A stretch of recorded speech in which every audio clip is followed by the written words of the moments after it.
चुकून पैसे जर दुसऱ्यांच्या खात्यात गेले तर काय करावे? आजकाल आपण UPI, फोनपे, गुगल पे असे ऑनलाईन ट्रान्झॅक्शन करत असताना कधी-कधी चुकून चुकीच्या व्यक्तीला पैसे ट्रान्सफर होतात.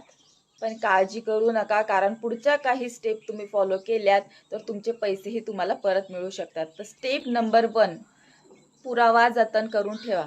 म्हणजेच पेमेंटचा स्क्रीनशॉट किंवा रिसिप्ट सेव्ह करून ठेवा. Transaction ID, UTR number, date आणि अमाउंट लिहून ठेवा. तुम्ही ज्या ॲपनी पेमेंट ट्रान्झॅक्शन केलेलं आहे त्या ॲपच्या सपोर्ट टीमला लगेचच कळवा आणि ट्रान्झॅक्शन डिटेल शेअर करा.